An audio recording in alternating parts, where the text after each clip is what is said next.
Good morning, Coldwell Banker George Realty. Thank you for attending our Friday training. We're going to be going over the lease listing agreement. This is for residential properties. And next meeting, we'll go over how to fill out the lease agreement if you're the listing agent. So let's get started. I didn't populate the agency disclosure with this, but please make sure when you are going over this with your RPO, property owner, that you have an agency disclosure. And also with the agency disclosure, the CCPA will populate. So make sure that you put an agency disclosure on this. Okay, so let's get started. There are a couple of different things on this because of the new rules. Date prepared, exclusive right to lease is the rental property owner, Coldwell Banker George Realty. This is all going to look pretty familiar to you. The beginning date and then the ending date of the listing period, the city, the county, and the address. So the rent amount on this sample, we put $3,500 a month. And remember, for residential, its security deposit will be equal to 1 month. So make sure you remember that. And you can talk also to the RPO and explain, the security deposit, that it can't go higher than a month. There are certain exceptions, but we're not going to go over those today. We'll go over that next time. Type of tenancy, you want to make sure that you're covering yourself. If you think 1 year, or you can put other, check all that apply. You can put 1 to 3 years or something like that, so you can get commission. There are property owners that will only pay you first year only. So that's a discussion you'll have with the owner. So all fixtures and fittings attached to the premises and the following items of personal property are going to be left in the unit. So that's a refrigerator, because these are movable. Dishwasher may or may not be movable. Washer, dryer, and microwave. So these are movable items. You want to make sure that you outline what the RPO is leaving at the property, and it is their personal property.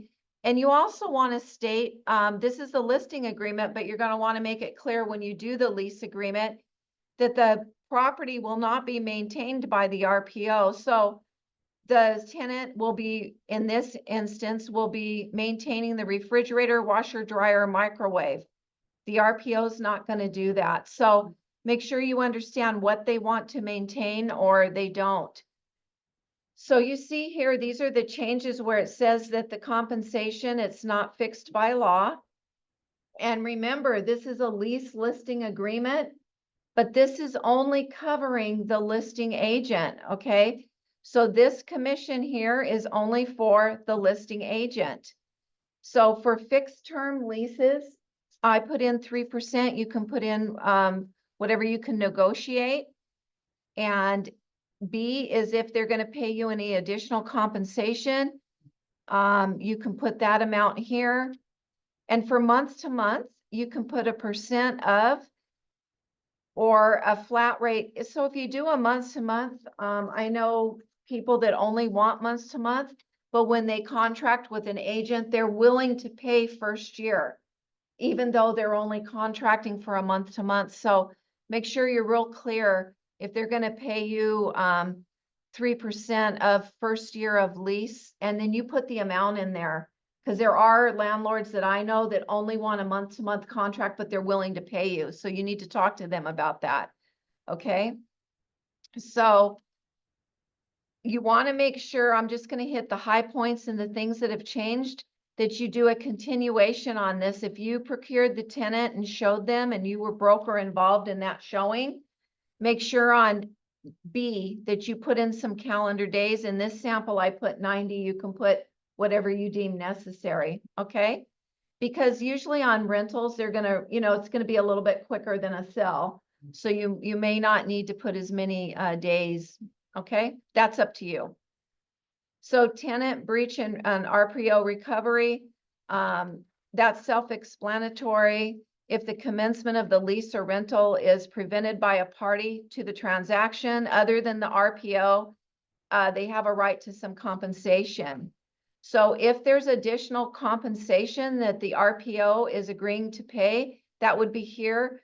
Let me think of some examples of what it could be. It could be pictures, a photographer, could be things of that nature. Maybe they're going to pay for that and not the agent. So that, you want to make sure that you add that in if there's things they're going to be paying for. So E is a really interesting paragraph that I just was really focused on: collection of compensation. So the broker may retain the compensation due from any move-in payments. It's right in the contract made by the tenant to the broker pursuant to the lease or rental agreement. So the broker is authorized to instruct the tenant to deduct the amount of broker compensation from any move-in payment and may make a separate payment to the broker. Okay, so this is laid into the contract, but let's not shock people. If that's how you are going to do it, make sure you're pointing this out to the RPO that this is how it's going to work on collection of compensation. Don't just do it, and then they don't understand because we didn't point this out. So we definitely want to point out, it's on page 2, paragraph E. If you are going to do it this way, you need to point it out to them. We don't want to surprise them, okay? So F, you would check this box. And again, don't surprise people. It's compensation if the tenant buys the property. Make sure you're going over this with the client because it's fair. You need, people don't always read every paragraph, but if you're going to check that box, you need to put in a % of the selling price here. And that's if the tenant decides to buy the property and the RPO agrees, okay? So this is like the other listing agreements that we've been going over, and commission agreements. Additional compensation due broker if the tenant is unrepresented. So I put here as this example for a fixed term lease, it would be 3%. I'm hoping that most tenants aren't unrepresented. Most likely they won't be, but you still want to cover yourself just in case there is an unrepresented tenant from a broker. And H, the compensation obligations to other brokers. The RPO here is letting you know that they don't have any obligation to pay another broker unless it's rented to, and then you would put the name there. Maybe they're reserving a name because it had been on the market before, or maybe their neighbor approached them and said, I want to rent your house, but the RPO said, I have a listing agent, but they're reserving. So make sure that if there's any reservation of names, that you talk to them about it and put it here. Hopefully there won't be. Okay, most of the time there's not. So tenant payments, the following are due and payable to the RPO unless otherwise specified. So for me, I'm always going to collect the first month's rent at execution and the security deposit. Going to require it to be a cashier's check for first time in, okay? So that's up to you to decide for your business, but that's what I do. I always collect it up front, and that's what most landlords are expecting you to do. And the reason you want to collect a cashier's check is you want to get, make sure that everything's good, okay? So direct electronic rental payments, you would need to talk to the property owner about that and see if that's something they're interested in. If they are going to allow it, you can check that box, okay? But don't just check it, make sure you're asking. So lockbox or key safe, you need to check if they're going to authorize you to use it. There are some landlords, I know a couple that will not authorize on their homes, on their houses, a lockbox. They don't want people in their other agents. They want only their agent. And a lot of times those agents will make 2 or 3 big showings, like on the weekend or 6 o'clock at night, but they'll make sure they cover everybody. So there are owners that do not want a lockbox, okay? So if they agree to it, you're gonna populate with a KLA. That's the lockbox agreement, okay?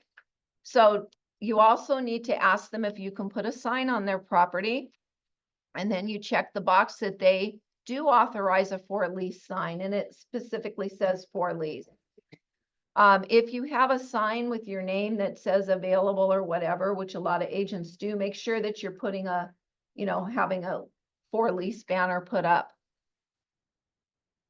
So here, the multiple listing service, unless you check this box, unless the client does not want it on the MLS, you would check this box if they do not otherwise let it flow. Most clients probably would want it on the MLS.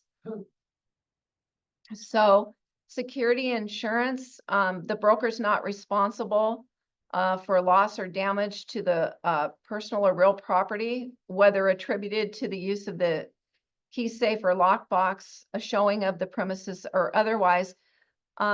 So you need to go over this with them, and they can make the decision whether they want a lockbox on that property or not, or they would prefer you to show it, with all the people 2 or 3 times, including agents, right? Because there'll be agents coming to that. 9 is pretty standard that they have the ownership and authority to list this property. Okay, let me come down here. Now this is, I was asking Peter this morning, when I was reading this the last couple of days, I was surprised by number 11. So this is tax withholding and reporting. So I asked him this morning, because I didn't understand it. We're not property management, but if there's if the RPO is not a California resident or a corporation or LLC, qualified to conduct business in California, then they need to be aware that the rent would be reported, correct? That's right. Yeah, not by us though, right? But that they have a reporting obligation because we're not collecting the rent. So, and also in addition to that, the federal withholding, if the RPO is a non-resident individual, a foreign entity, then they would have to pay withholding or what they collected. And the broker has a legal duty to report rental income received to tax collection agencies. Now, we're not the property management company, so we don't need to be reporting. However, if you have a client that falls in one of these 2 categories, make sure they understand so they're not shocked and you didn't tell them, okay? So I didn't ever remember that. I was surprised to see that. Okay. Yeah, Big Brother is right. Okay. Brokers and RPO's duty. Broker agrees to exercise reasonable effort and due diligence. The RPO agrees to complete the rental property disclosure. That's the RPOD and the RPOQ. I checked this box with the agreement. So you may want to, while you're in, the time of getting everything signed, you may want to take these with the listing agreement. They will populate with it. Have them fill it out, while you're with them. And good faith by the RPO, they'll consider the offers presented by the broker. Agency relationships. This explains the different relationships, but even though that's here, please attach an agency disclosure. So this is an important paragraph number F. The termination of the agency relationship. F is really important. We do not want to have the relationship continuing. So you look at I, entering into a lease agreement. So you're going to check what will make the agency relationship terminate. So I checked delivering the keys to the tenants and completion of move-in inspection, such as the car form MII, because we are going to require that in our documentation. Now, the reason I did not check tenant occupancy, because you could rent that place, give them the keys, do all that, and they'll move in 60 days later. You do not want to have agency that long. So make sure that you are checking a box here that is the termination of the agency relationship once that occurs, okay? So I recommend, when you deliver the keys and you complete your move-in inspection, which we will require. And, you know, during the move-in inspection, if the RPO wants to come along on that, you can, but normally they don't. I recommend you take some pictures and just attach it. If there's things you really need to document, make sure you shoot them with your phone and attach it to the move-in. You know, if there's something odd that you need to make sure that everybody's aware of, okay? So if there's an action, the RPO and broker are responsible for paying their own attorney fees. So dispute resolution, this is a little bit different. It's written in here, but if the broker and the RPO are agreeing to arbitration, we need to attach and sign CAR Form ARB. So just pay attention to that. If it's something that the broker's advising and they want it attached, Peter could probably answer that. Then we need to attach that form. It's not automatic. You need to attach the arbitration form and have it executed. Yeah. What do you recommend? Yeah, you have to attach it and initial it. Okay, so yeah, Peter's recommending and requiring that we do, going forward, attach the CAR Form ARB. I do have it populated. I'll show it to you. It's simple. You just sign it. Everybody just signs it, okay? So the management approval, the broker does have a right to cancel this agreement within 5 calendar days after its execution. We normally would not do that unless Peter noticed something that was not acceptable, but he does have the right, okay, as the broker. I have a comment regarding the arbitration. Okay, You have to let everybody knows that once you choose the arbitration, it's binding, and you have no right to appeal. You have to tell the property owner. okay. Yeah. So Peter wants to make sure that when we show them and ask everybody to sign this arbitration form, that they understand that they have no right to appeal and that arbitration, that's binding. Final. It's final, okay? So I'll pull up the CAR Form ARB. I do have it populated. So this particular agreement is going to populate the RPOD. The RPOQ, this one stays with the file. It does not go out to the tenants. The RPOD is what goes out with the lease agreement. It's information about the property, okay? Fair housing will populate with this, and the CCPA populates as well, but it also will populate with your agency, okay? Now, if you are doing a key safe here, you need to attach KLA. So if the owner is saying that you can put a lockbox on their property, please check the box. This box disclosure regarding agency is always going to be checked because we're going to ask you for that. Okay. So this is, you know, that they are the legally authorized signer. This should look pretty familiar from the other contracts. If it's an entity, click the box and fill out who the authorized signer is. It'll go blue once you click it. Okay.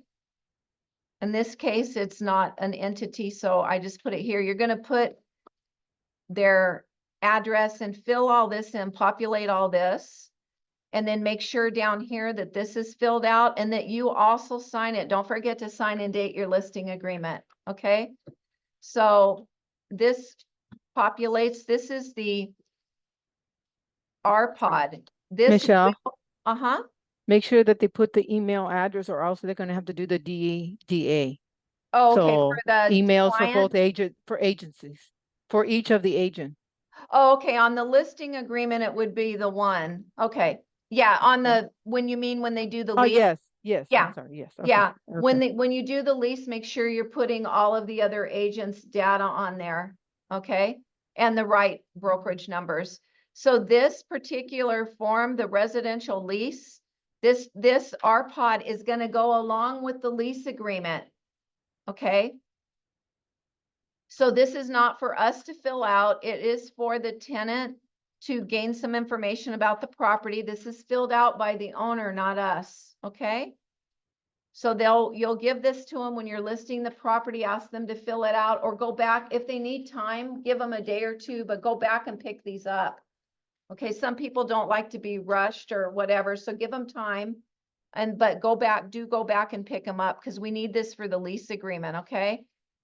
So this will be filled out by the owner, and this is to go with the lease. Now, this one, this RPOQ is a little bit more in-depth, but this goes into our file. This goes with the executed listing agreement, and it's a little bit more in-depth, but it goes into our file only so we understand the property a little more. Like, are there water meters, electric meters, gas meters, how many, you know, that kind of thing. So parking, trash pickup. So make sure that you're getting both of these filled out, even though they look like they overlap some, they are a little bit different, okay? Fair housing and discrimination advisory will always populate. So we need to have this signed by both parties. And there's the CCPA that also populated with the agreement, okay? So I'm going to go back and I'm going to show you the arbitration because, quite frankly, I never really looked at that. So I'm going to go back and show you. So I haven't been doing a lot of residential leasing, but let me show you. It's pretty standard language. Oh, where did okay. Let me get the arbitration up. Here's the arbitration agreement that we're going to require on all residential leasing, okay? So just mark a note so you remember that. So this is the arbitration agreement. Arbitration required on all leases. Make sure that you remember that, because we're going to add that to our checklist, okay? So this is going to be either the purchase or listing agreement. Here you can check it, okay? So this is going to go over the arbitration terms, and you see that the broker will sign it. It says seller buyer, but you can have the, you know, the RPO. If they're picky about titles, you can cross it out and put RPO on there, which I do a lot of times. I just type it in. Michelle, I have a question. Uh-huh. Back to step number one, when you collect the first month's rent and the first security, is that made out to the broker? No. Or to the owner? So the question is, when you collect the security deposit and first month's rent, who would the cashier's check, which I recommend be made payable to? It would be made payable to the RPO. Now, if you're doing that, what the agreement says on E, where you can get your commission, there would be a check made to the RPO and then the appropriate commission amount made payable to George Realty. So there would be two at that point. But please don't do that unless you discuss it with the RPO, even though it's in the contract. We don't want to surprise people. Okay? Let's hope they don't skip out, Yeah. like you say. I don't think we've had much problem with No, but landlords doing that. now it's starting to happen. Yeah. The people are faking the owner of the property. Oh, Oh, yeah. yeah, that. Mm-hmm. Well, I had a few people call Oh, me yeah. and I had to verify the address and I Exactly, said, yeah. oh yeah, this isn't for sale. They're like, oh yeah, it's on Facebook, you know. Yeah. So if You you, better than make it out to Peter. Peter has the money, yeah, don't make the check. It doesn't go to individuals ever on the side that comes to the brokerage. If you do collect it up front, it's to Coldwell Banker George Realty. Okay. So this is the key safe lockbox addendum. If they allow you to place it, you do need this signed, okay? So this has to be signed by the RPO, okay?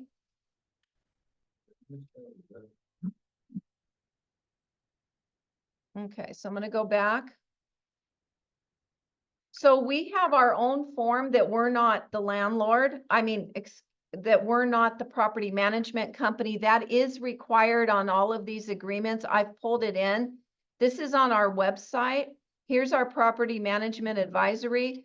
Please make sure on all your leasing that you are having both the rental property owner and the tenant and the agent sign this because we don't want any ambiguity about who is managing the property. It is not Coldwell Banker George Realty. We cannot do that.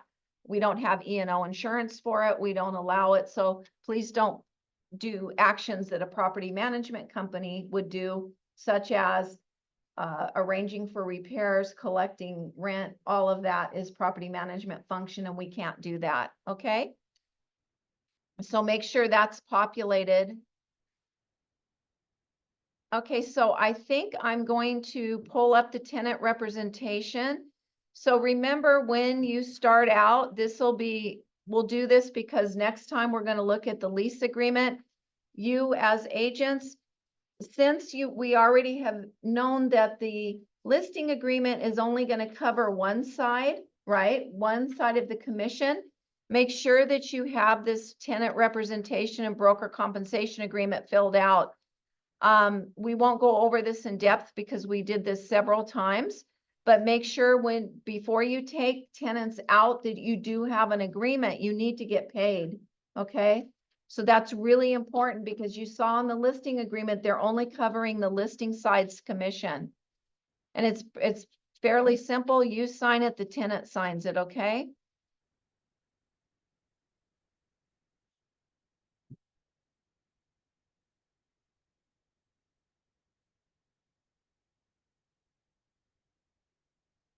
So a few things with the fair housing that we've had meetings on. If you have clients calling you and asking a lot of real pointed questions, like, can we have Section 8? You can show the property and just say, submit your application. It's not up to us. It is actually up to the landlord or the property owner. So when you're getting pointed questions about pets, but then they say, but it's not a pet, it's an emotional support animal. Okay, yeah, come see the property, submit your application. So make sure that you are talking like you're being recorded and things like of that nature. Just be very open, and it's not our decision. Let them see the property. Don't tell them that you don't think the property is good for them due to physical capability, age, anything like that. That is up to the client to determine for themselves. I always recommend we print a bunch of applications, lay them on the kitchen counter. When they walk in, the package is there. They can grab it if they so desire. So please give everybody an application that you're showing, leave it on the counter, let them take it. It is up to the owner to decide, okay? If you, Michelle, Yes. before you move from there about the, like they have a service animal, one thing I need to ask you, do they have to pay for the service animal? They don't? No. That's important to know too. No. Okay. Yeah, I don't think we can charge rent, extra rent. That's for service animals or some emotional support. Emotional support, we did a class on this, and I'll redo it because I had to read all the stuff from CAR and that. But on emotional support animals, the documentation, if the property owner, and we'll do the full class on it, asks for documentation that they need the animal, it could be a counselor, it could be a clergy member, it could be a good friend saying, that this individual needs the emotional, support animal. So there's not a lot of documentation. So we'll do a class on that since we're into the leasing. We'll redo that. Okay. So you just have to be careful with your answers and make sure you're treating everybody the same way. Request the same package from all clients, the exact same. Okay. Go ahead. Quick question, Michelle. So I've been doing floor time for the past 3 days. And I believe the second day I was getting a lot of phone calls regarding a property that came up for lease. And so they said, I gave them the number to the Agent, yeah. And they told them to go ahead and fill out a form. They called me back saying, they told me to fill out a form, but they didn't know where to fill out a form or how to fill out. So they weren't directed to where specifically to fill out the form. So in Oh, other words, I was looking into a lease, an apartment, and the agent says, go fill out a form and submit the email. Okay. Where do I get the form? So I had about 3 or 4 calls wondering, where do I get the? but form? who directed them to fill out the form? Was it the listing agent? Listing agent. Okay, Can the listing agent email it to him? yeah. I ended up emailing it to him. Okay, well, somebody has been. Yeah, I went ahead and emailed it. I mean, Okay. I emailed it to a few people. That's okay. And it is okay because it was a learning experience and I didn't know how to retrieve that form. Yeah, So but don't fill it up. No, I the didn't. Form though, you let them fill out the form. Yeah. Yeah. So- Forms, that's no problem. Okay, perfect. I hope you all heard that. Jimmy was asking, like, there is, people calling into the Arcadia office and saying that the agent said to fill out, the application, but didn't provide them the application. So when people make inquiries on your property, I send out an application via email if they weren't there in person collecting it. I'm always emailing. I'm not blocking nobody because that's not my job. My job is to present the applications to the owner. So we always email them out. So thank you, Jimmy. So if you have a listing, somebody calls, we need to tell them that we will email them the application rather than fill it out because they won't know what they're supposed to be filling out. Are there any questions from Zoom? I have a question. Uh-huh. In regards to all this list that you have on all the forms, do you create a template for these or do you just not do that? Or are you familiar with creating templates? I'm not, but if Anna's still on, yeah, we do create templates, but some of the specialized forms you would need to add yourself. Yeah. And we're in the process, we're at the tail end. I know Anna's been working on the list, so we're at the tail end of all the lists being updated with the new forms. Anna, do you create Yeah, it should templates? be all by Monday, everything should be updated on the Where do we checklist, where do we get that checklist from? Can our you co-op banker website. Yeah, you have our regular website has everything in there. If you guys don't have a link, we can shoot it out, maybe brokerage wide so people know how to get there. Yeah, that would be a great idea. Thank you. Okay. All right. Any other questions?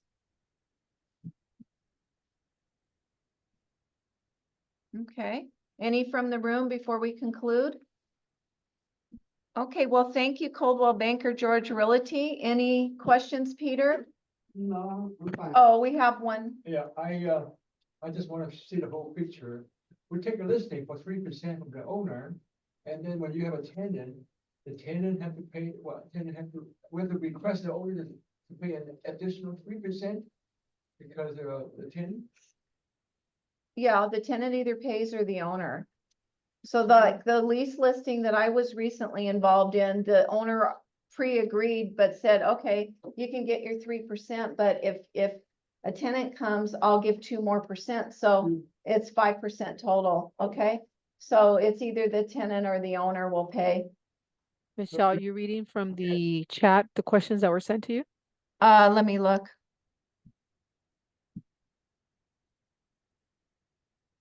Oh, buddy, I don't think I would take a Zelle or Venmo on the initial deposits. Yeah, what do I mean, the landlord, but not us. I don't even know. It's just not safe. Yeah, especially I would say the initial, get the cashier's check, and then if the landlord wants to make an arrangement with the tenant, that's between them Right. later. We don't want to be involved in Zelle or Venmoing, sums like that, rental payments. Is the AR be required on residential and commercial agreements?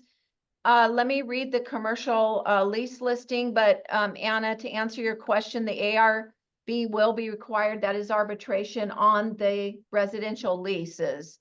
I will read the commercial lease and see if we need to add that or if it's already embedded. Okay, so it's a requirement, not if applicable. So I'll add it to your checklist. Yeah.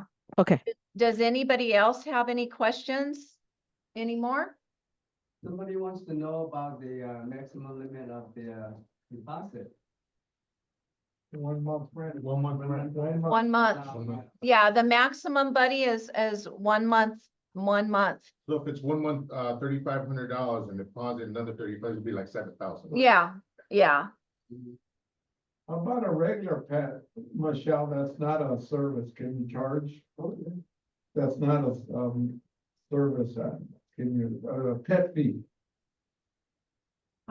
I don't know. Well, anyway, just. I would probably just have my rent cover that. If I'm gonna accept pets, Yeah. just build it into your monthly rent.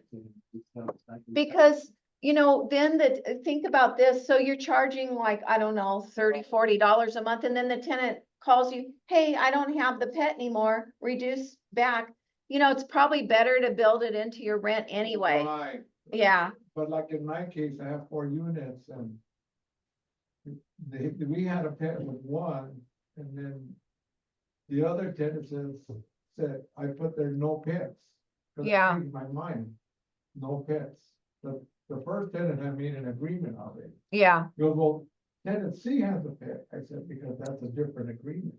right, So now I'm saying in the future now, I'm putting it. yeah. I mean, there's no law against it. Rent for a pet? I don't think there's a law against it, but You could itemize the difference. yeah, but the thing is, if then they say 3 months later, I got rid of the pet, you know? Then you're gonna- take it off because it's itemized. Yeah, it's I up to see- I you. see both ways what you're saying. I'm Yeah. concerned about service animals because Service animals, you cannot, no. but No tenant- rent. Tenant C. I made an agreement, $100 more a month for the pet, right? It's not as, later on, the tenant says, oh, now I converted to a service. You gotta, from the doctor or a psychiatrist, that's a different, that's what I'm saying. that's different. That's why I think when you know, you just think about what you want in your rent and build it in, but Yeah. yeah, yeah. So, Yeah, my father straight out says, I know that. But he doesn't have a choice anymore because the government's telling him, Yeah. it's not his no more, it's the Yeah. government. Yeah. But we have these tenants, they've been there for about 15 years, so. Doesn't matter. Yeah, no. My sister, I threw her out because I told her no pets. Really? And I, hey, I'm moving out, well, I'll move out. Yeah. are there any hi, other Michelle. questions on Everybody. Yes, Zoom? yes, Michelle, yes. I have questions. Yes, go ahead, Oh, with Biden. go ahead. Okay, No okay, matter. Michelle, this is Dinah. I have a question with the old list before, then they have 2 months like security deposits. Is the owner have to refund to the tenants a month No. or? They don't have With- to go backwards and refund deposits, right, Peter? Like if they were on an old lease agreement and they Yeah, already yeah, had 2 months, do they need to refund it back now? 2 months. Like if it was a couple years old? yeah, uh-huh. Yeah, no, whatever was, yeah, whatever was operating at the time, yeah. No need, right? No need to refund. No, Okay, thank you. any other questions before we conclude? Yes, Michelle. Uh-huh, Yeah, so that means the security deposit is still 1 month, right? Not over 1 month, not more than 1 month. for unfurnished, not more than 1 month, correct? Uh-huh. Even for furnished. Is it furnished too? Yeah. it can- Okay, Oh, furnished? is furnished now, not, I The thought new- It's the new law. It's only 1 month. They 1 cannot. month for everything. Okay, sorry, Mhm. guys. Okay. Go ahead. Okay, Michelle, The deposit, let's say the tenant, wants to pay it for over a number of years. Are we required to give them like, interest on the deposit? Not unless you had an agreement to give them interest. No. Yeah, We don't have You're this. not required to. unless you stipulated that you were going to. Yeah. Like a lump sum, not on a normal thing. Right. Okay, so 1 month for all deposits. Any other questions? Okay, Bashar, it's me again. Mhm. Can I have a question regarding the one you said old lease, and then now they're on month to month? But the owner did not sign the lease again. They just go on without, just like a old lease. So they don't need to refund unless they sign up a new one. Then they have to follow the new one, right? 1 month That's right. refunded. Yeah, Yeah, unless you want to have a new lease, then it becomes 1 month security. yeah. Okay. And It's the, already, already had the 2 months and the old lease, and it's just extension, then you don't, because after it expires and then if the landlord keeps Yeah. accepting your rent, you are technically on a month to month, right? Okay, Uh-huh. yeah. Still keep it, right? It's okay to keep it without signing the new one. Yeah, the landlord can elect to just let you keep going month to month, or they can do a Yeah, year if you lease. want to do a new lease, then the Yeah. security deposit will be reassessed. Yeah, But if it's a continuation of the old lease, no, you don't have to refund. But that. it's a good idea to do it, even though it's not legal, it's a good idea to put a change of tenancy, right? Well, Just then to you protect yourself, yeah, you do a. Thank you. lease. or change the, like, change the tenancy. Hi, Mark. Yeah. How are you? Amendment, yeah. Yeah. Amendment there. go ahead. Hey, did you do a work for Rocio? Pardon me? So, Oh, there you Oh, go. wonderful. okay. Any other questions before we conclude? Michelle, I have a question. Okay. So if I go get a lease fee, I can, with the commission, I can ask 3% or 5% or 6%, right? It's up to the RPO. Yeah, the owner, right? Yeah, Okay, if she gives me 6% to co-well, then if I find a tenant, then I can also ask the tenant for commission also, right? Yes. So I can ask her 3%, I'll go down 2% or 5%, right? it's negotiable. Okay, Yeah, no, the commissions aren't set by law. okay, And I think, yeah, that's the whole gist of the lawsuit, that it's all negotiable. okay. So we didn't to sign the lease paper for the tenant. Yeah, when you're going out with tenants, make sure you have an agreement because the other side is only covering themselves, okay? Mhm. Yeah, Okay, good, thank you. yeah. Any other questions? Okay, well, thank you, Thank you, Coldwell. Michelle. Thank you, Coldwell Banker George Realty, and we'll see you next week. It's probably not to find out. Thank you. You want to do it? Okay.